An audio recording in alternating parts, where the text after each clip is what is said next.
بھلائیوں سے محبت، برائیوں سے نجات، یہی ہے روح دو عالم، یہی ہے راز حیات۔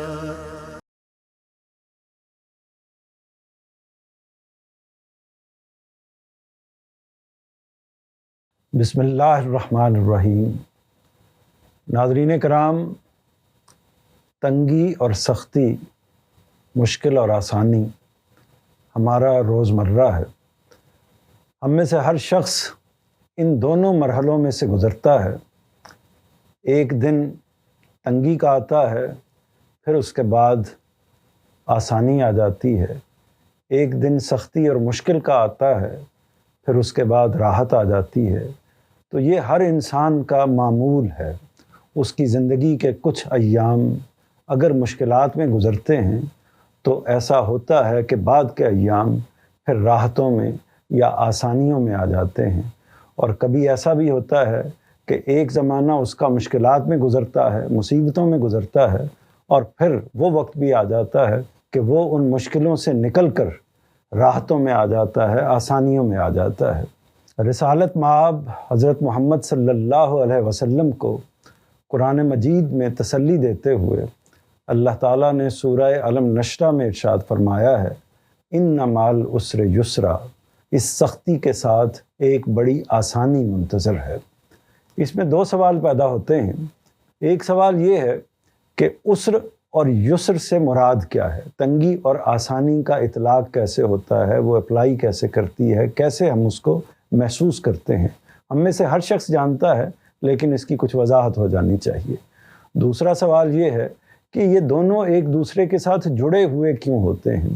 ایسا کیوں ہوتا ہے کہ تنگی ہی نہیں رہتی، پھر آسانی میں تبدیل ہو جاتی ہے، اور اسی طرح آسانی ہی نہیں رہتی، پھر اس کے بعد بعض اوقات مشکلات بھی آ جاتی ہیں۔ یہ انسانوں کا عام معاملہ ہے، لیکن اس میں کچھ استثنائیں ضرور ہوتی ہیں۔ بعض انسان ہم نے دنیا میں ایسے دیکھے ہوں گے جن کی کم و بیش پوری زندگی آسانیوں اور راحتوں میں گزرتی ہے، اور اسی طرح بعض انسان ایسے بھی ہوتے ہیں کہ جن کی پوری زندگی ابتلاؤں میں، مصیبتوں میں، مشکلات میں گزرتی ہے۔ لیکن یہ استثنائی معاملات ہیں۔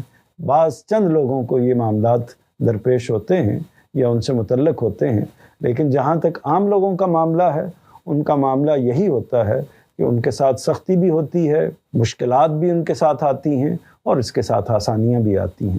تو پہلا سوال یہ ہے کہ عسر اور یسر یعنی تنگی اور آسانی کا اظہار کن کن جگہوں پر ہوتا ہے؟ تو ہم جانتے ہیں کہ اس کا ایک مظہر ہمارا جسم ہے، یعنی ہمارے جسم کے حوالے سے بھی کبھی ہمیں بیماریاں آتی ہیں، مشکلات آتی ہیں، تکلیفیں ہوتی ہیں، اور وہ زمانہ زیادہ تر ہوتا ہے کہ جن میں ہم ان مشکلات سے نکل جاتے ہیں یا ان مشکلات سے دوچار نہیں ہوتے۔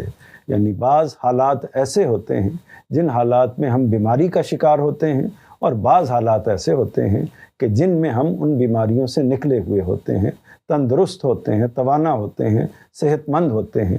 تو ایک حالت کو آپ تنگی کہیے اور دوسری حالت کو، دوسرے معاملے کو آپ آسانی کہیے، ہر شخص اس میں سے گزرتا ہے۔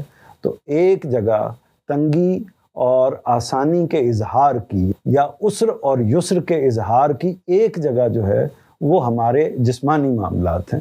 اسی طرح دوسرا جو اس کا ایک مظہر ہے وہ مالی لحاظ سے ہے، یعنی ہم اپنے مالی لحاظ سے، کاروباری لحاظ سے، اس طرح کے دوسرے معاملات کے لحاظ سے، معاشی لحاظ سے اکثر اوقات ہم تنگی کا شکار ہوتے ہیں، اور اکثر اوقات ہم آسانی کی صورتحال میں ہوتے ہیں۔ یعنی یہ صورتحال بھی پیدا ہوتی ہے کہ بعض لوگوں کے لیے فاقہ کشی کی نوبت آ جاتی ہے، اور یہ صورتحال بھی پیدا ہوتی ہے کہ مالی لحاظ سے بہت زیادہ طور پر وہ فراخ ہوتے ہیں، ان کو اللہ کی عنایتیں میسر ہوتی ہیں۔ تو معاشی اور مالی لحاظ سے بھی یہ دونوں چیزیں ظاہر ہوتی ہیں، تنگی بھی آتی ہے، مشکل بھی آتی ہے، اور اس کے ساتھ آسانی بھی آتی ہے۔ اس کا تیسرا جو مظہر ہے وہ معاشرتی پہلو سے ہے، یعنی بعض اوقات معاشرتی لحاظ سے، سماجی لحاظ سے ہم کو مشکلات کا سامنا کرنا پڑتا ہے، اور بعض اوقات سماجی لحاظ سے ہم بڑے فراخ ہوتے ہیں، بڑے خوش ہوتے ہیں، بڑی راحت میں ہوتے ہیں۔ کئی پہلو ہیں اس کے، مثال کے طور پر ایک پہلو یہ ہے کہ ایک والدین کے ہاں اولاد نہیں ہے تو وہ سماجی لحاظ سے اپنے آپ کو مشکل میں محسوس کریں گے، ایک کے ہاں اولاد ہے تو وہ سماجی لحاظ سے، معاشرتی لحاظ سے اپنے آپ کو راحت میں محسوس کریں گے۔ اسی طرح مال اور معیشت بھی اس کے اندر اپنا رول پلے کرتے ہیں۔ تو یہ دوسرا پہلو ہے، اس کے بے شمار جزوی پہلو ہو سکتے ہیں، لیکن میں صرف اشارہ کر رہا ہوں کہ تیسرا جو نقطہ ہے وہ معاشرتی اور سماجی پہلو سے ہے، اور چوتھا نقطہ جو ہے یا چوتھا پہلو ہے وہ قلبی اور نفسیاتی پہلو سے ہے۔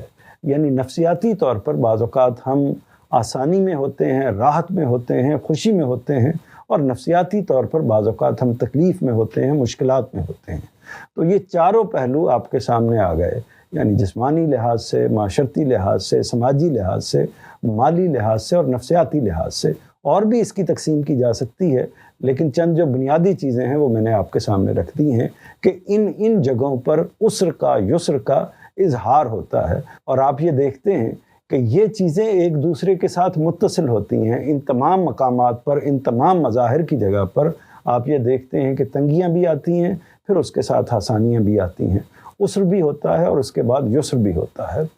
اب سوال یہ ہے کہ یہ جو متصل رکھا ہے اللہ تعالیٰ نے اس دنیا کے اندر، اس معاملے کو کہ تنگی اور آسانی ساتھ ساتھ ہوتی ہے، سختی اور اس کے ساتھ راحت جو ہے وہ ساتھ ساتھ ہوتی ہے، عسر اور یسر بالکل ساتھ ساتھ چل رہے ہوتے ہیں، پے در پے ہوتے ہیں، ایک کے بعد دوسری چیز آ رہی ہوتی ہے۔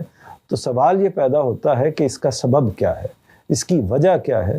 تو اگر ہم دین کی تعلیمات پر غور کریں اور خود انسان پر غور کریں تو اس کا جواب بہت وضاحت کے ساتھ ہمارے سامنے آتا ہے۔ اس کا سبب آزمائش ہے، اس کا سبب امتحان ہے۔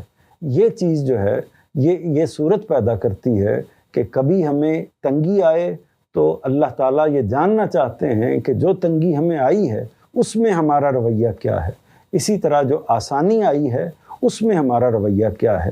یہی اصل میں امتحان ہے۔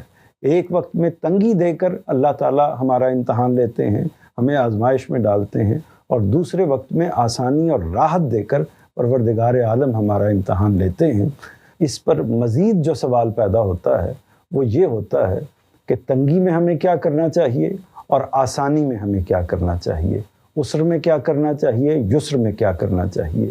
تو جہاں تک تنگی کا معاملہ ہے تو اس میں ہمیں دو نقطوں کو یا دو باتوں کو اختیار کرنا چاہیے۔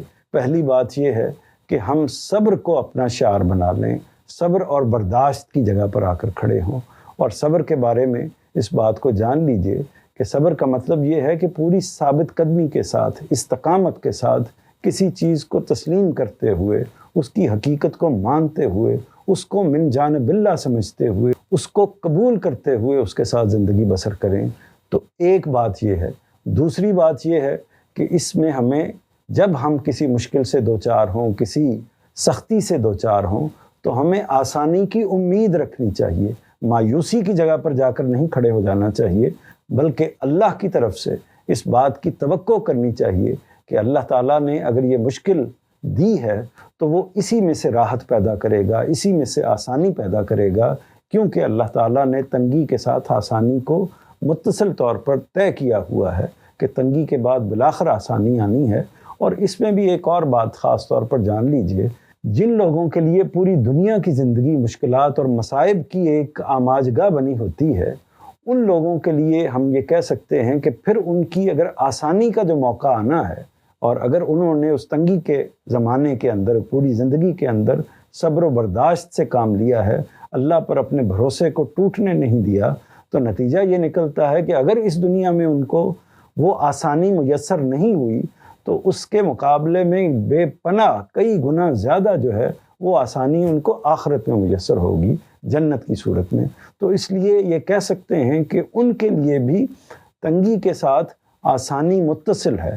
وہ آسانی جو بعد میں متصل طور پر آنے والی ہے، وہ ان کی اس زندگی کے بعد جو دوسری زندگی متصل طور پر ان کے ساتھ کھڑی ہوئی ہے، اس زندگی میں آئے گی۔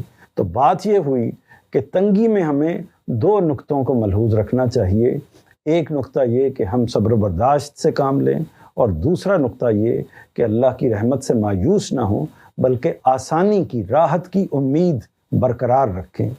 اور جہاں تک آسانی کا معاملہ ہے کہ آسانی میں ہمیں کیا رویہ اختیار کرنا چاہیے، تو آسانی میں بھی ہمیں دو چیزوں کا لحاظ رکھنا چاہیے۔ ایک یہ ہے کہ ہم شکر کے رویے کو اختیار کریں، ہر دم اس جگہ پر کھڑے ہوں کہ جو کچھ بھی مجھے انعامات ملے ہیں، جو خوشیاں ملی ہیں، جو آسانیاں ملی ہیں، جو راحتیں ملی ہیں، وہ میرے پروردگار کی جانب سے ہیں، وہ میرا کوئی استحقاق نہیں تھی، بلکہ اللہ تعالیٰ نے انعام کرتے ہوئے مجھے ان چیزوں سے نوازا ہے، تو میں اپنے پروردگار کا شکر ادا کرتا ہوں۔ تو ایک پہلو یہ ہے، اور دوسرا پہلو یہ ہے کہ اس کے ساتھ ساتھ کسی اکڑ میں، کسی تکبر میں مبتلا نہیں ہو جانا چاہیے، بلکہ ہر دم اس خوف کی جگہ پر کھڑے ہونا چاہیے کہ یہ عین ممکن ہے کہ آج جس آسانی میں، جس راحت میں گزر رہا ہوں، ممکن ہے کہ اللہ تعالیٰ اس کو واپس لے لے اور پھر کوئی تنگی کی صورت میرے لیے پیدا کر دے۔ تو تنگی کا ڈر، تنگی کا خوف ہر وقت میرے سامنے پیش نظر رہنا چاہیے۔ یہ چیز میرے اپنے وجود کو، میرے اپنے وجود کے اندر قائم رکھے گی، یہ چیز مجھے کسی تکبر کی صورتحال میں کھڑا نہیں ہونے دے گی، یہ چیز مجھے ایک عاجز انسان کی جگہ پر لا کر کھڑا کرے گی، اور یہ چیز میرا اپنے پروردگار کے ساتھ تعلق قائم کرے گی۔